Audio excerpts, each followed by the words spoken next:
السلام عليكم ورحمة الله وبركاته، ازيكم عاملين ايه؟ النهاردة هنعمل مع بعض المخبوزات الجميلة دي، مخبوزات بالسكر. وصفة لذيذة جدا جدا ومقرمشة وحلوة جدا مع الشاي.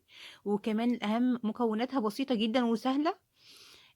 بس قبل ما نبدأ الفيديو ما تنسوش اللايك والشير والاشتراك في القناة علشان توصلكم كل وصفاتنا. هنبدأ مع بعض الفيديو.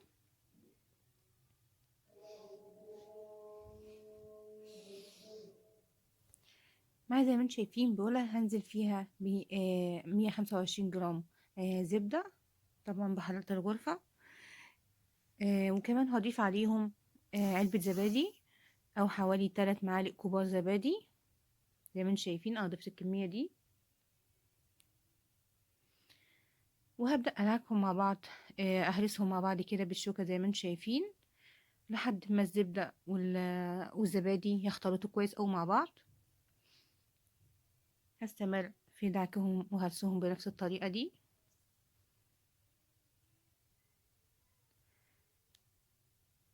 لحد ما يتجانسوا مع بعض ويبقى قوامهم كريمي.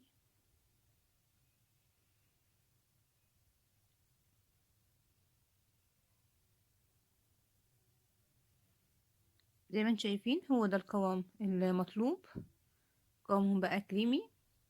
دلوقتي هبدأ أنزل عليهم بكوبايتين دقيق، بس برضو هضيف الدقيق بالتدريج.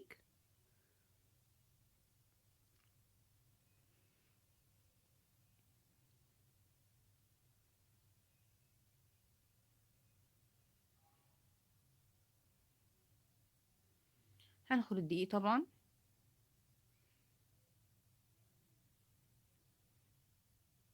وهبدأ أعجن وألم العجينة بإيدي زي ما انتم شايفين.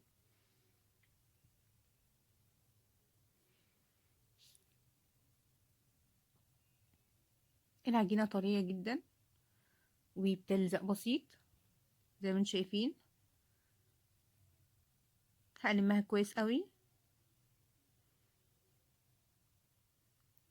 كمان ضفت على الدقيق نص معلقة صغيرة بيكنج باودر.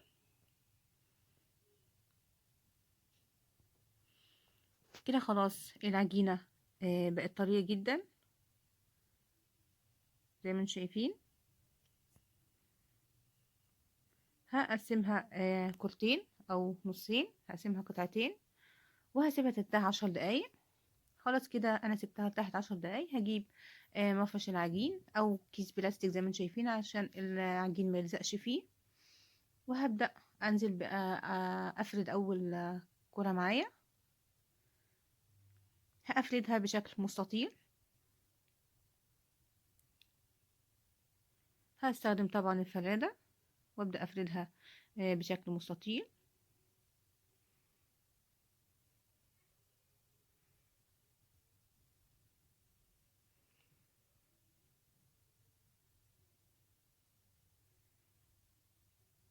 هحاول بقدر الامكان انها تاخد شكل مستطيل ومتساوي.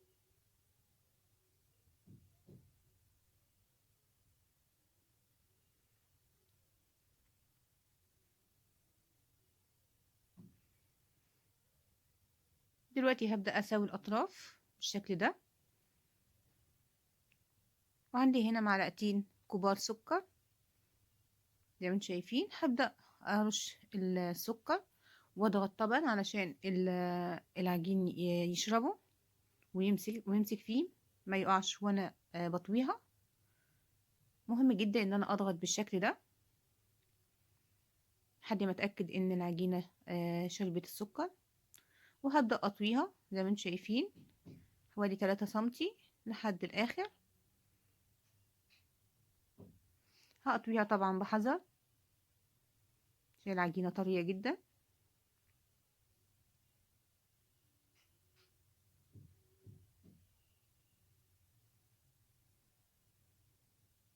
هقفلها كويس قوي من الاطراف. هبدأ ارش عليها سكر من فوق بالشكل ده. وهقلبها على الوش التاني وهبدأ ارش عليها سكر واضغط علشان تشرب السكر بالشكل ده. وهجيب قطعة العجين او السكينة المتوفر عندي، وابدأ اقطعها مثلثات زي ما انتم شايفين كده.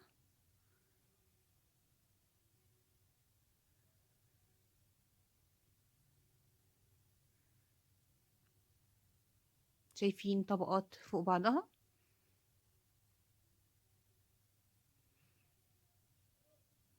وهبدأ ارصها في صينية الفرن،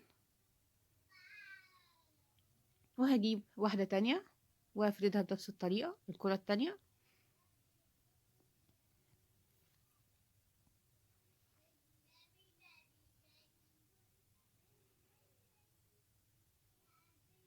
احاول قدر الامكان طبعا انها تاخد شكل مستطيل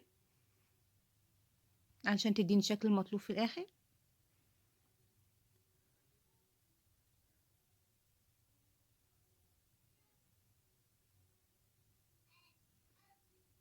هستخدم الفرادة طبعا.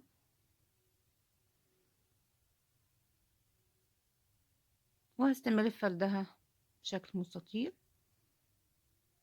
بحيث ان سمكها ما يكونش تكون طبقة رفيعة، ما تكونش عريضة او سميكة.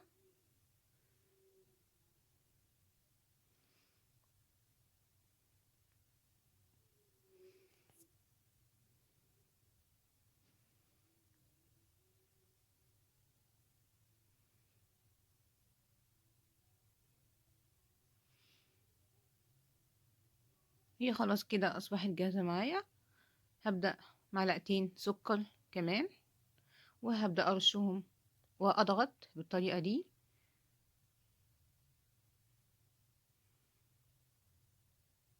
مهم جدا ان احنا نضغط كده علشان السكر ما يتحركش معايا وانا بطويها.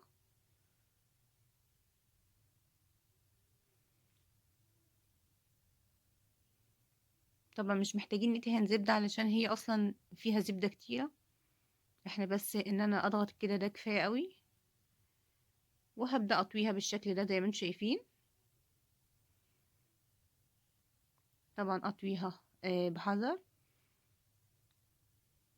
بالشكل ده.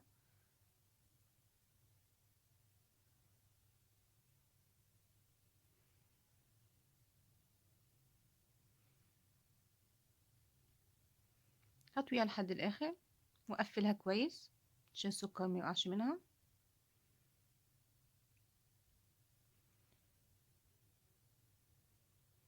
وهرشها سكر من فوق.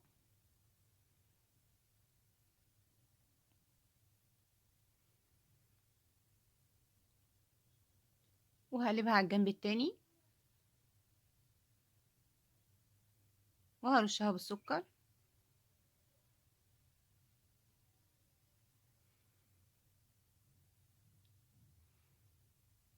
وهضغط طبعا علشان السكر يمسك فيها.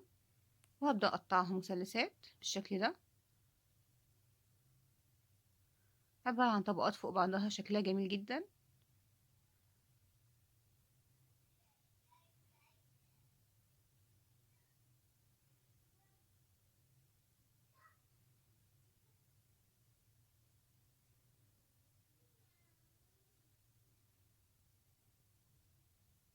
وهرصها هكملها في رص في صينية الفرن زي ما انتم شايفين. هكمل رصها في صينية الفرن.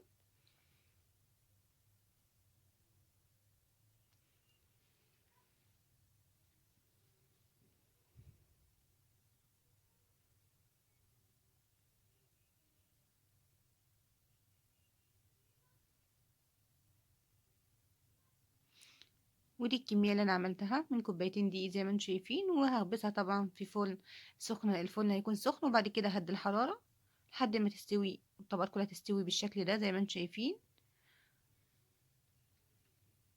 واخدت لون جميل، شايفين لونها حلو جدا ازاي. ودي كانت وصفتنا النهاردة، جربوها يا رب تعجبكم، ومستنية تعليقاتكم. وما تنسوش اللايك والشير والاشتراك في القناة علشان توصلكم كل وصفاتنا. وبالهنا والشفا، ونشوفكم الفيديو الجاي.